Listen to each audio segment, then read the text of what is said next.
ever since his unexpected passing last Thursday afternoon, music fans, critics and artists have been reflecting on the musical legacy of Michael Jackson.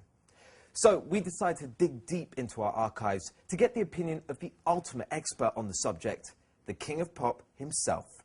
We uncovered a rarely seen interview with MJ, filmed for a 1999 special, MTV's 100 Greatest Videos. Now, with so much being said of the singer's personal life in the wake of his death, it's refreshing to hear from the man himself talking about what he did best, music.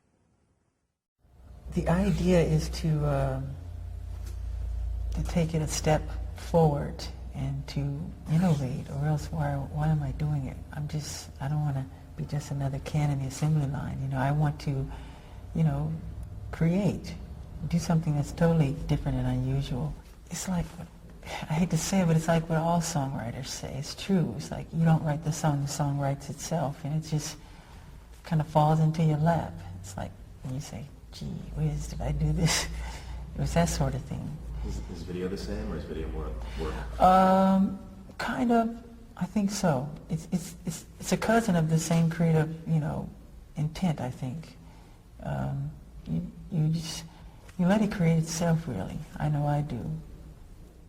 In my opinion, it has to be completely entertaining and have a sense of a linear sense of continuity. As far as I like having a beginning and a middle and an ending, so you could follow a story. And not just be a collage of images, And sometimes that's great too. It depends on what the director has a visionary, what he sees really. How much do you put? How much faith or trust, or how much of it do you let the director decide? Are you very involved in the concepts? Oh, I'm very much involved in complete making and creating of the piece. I mean, it has to be from my soul. Usually, it's an interpretation of the music, so I would think so, yes. But I'm hearing a radio next door, by the way, so I just picked the wrong time to start cranking the tune. Did you hear that? I love working with John Landis because we laugh a lot. We're never serious on the set. So it's fun working with John because I get to throw water balloons and stink bombs and everything at him. That's a ritual for me. After we wrap on each video, I throw a lot of stuff at everybody. So that's fun. Awesome. How did you first meet John? I met John right before doing Thriller. I called him on the phone. I think he was in London. And I told him what I wanted to do and what the concept was. And we came together and we wrote it, the two of us.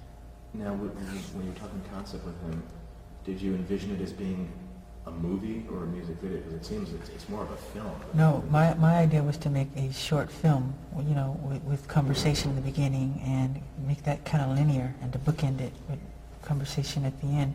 But John and I, because he's such a fun guy, I really love working with him. We just sat together and the chemistry, it started working, He's fun. Do you remember, were you a fan of horror movies in particular? Believe it or not, I'm afraid to watch scary movies. Honestly, I don't quite like to watch them very much. I never thought I'd be involved in making that sort of thing, but I am. And the two movies that, there's the werewolf scenario at the beginning, and there's The Night of the Living Dead Dance. Did you see any of those movies? No. I did see An American Werewolf in London, which I thought was really fun. I hadn't seen the classic werewolf one. When was the last time you saw Thriller? Gee, I don't know. I thought about watching it again, but I don't, because I don't want to scare the children. My idea, I always try to be a pioneer and an innovator in whatever I do. And my dream was to always make, short little films, because I'm a big fan of the Three Stooges. And I love watching Curly, who I think is wonderful. And they make these like 15-minute shorts. And I said, gee, I would love to do something like that one day, with a linear story. So this was my opportunity. Rod Temperton, who wrote Thriller, that was one of the first raps, actually. He thought of having a rap at the end of it And we called up Vincent Price, and he says yes right away. So Rod was taking the taxi from his hotel. He's a German fellow. From his hotel to the studio, and he wrote it within transit. And he did a great job.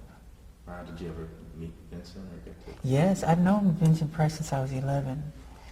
And first time I met him, it was at NBC Studios, and he said, "Come here," like that, in his kind of gruesome voice. And I started to cry because I thought he was serious. Because I used to see him by turning the channels and those kind of, I think he was in The Raven and The House of Wax or something. So he scared me.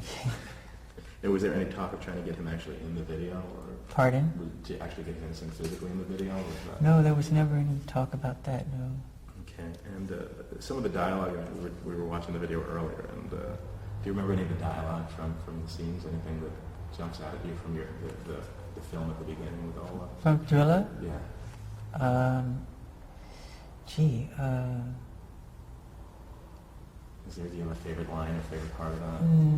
Because they were all... Oh, I like the scene when I'm looking at, when the girl, all these zombies are coming toward us, and she thinks she's safe with me, you know, being her boyfriend, and she looks over to me and I become one, and then we do that famous pull in and pull out movement, the Hitchcock move, and I love that moment, then I become one. It's fun. Yeah.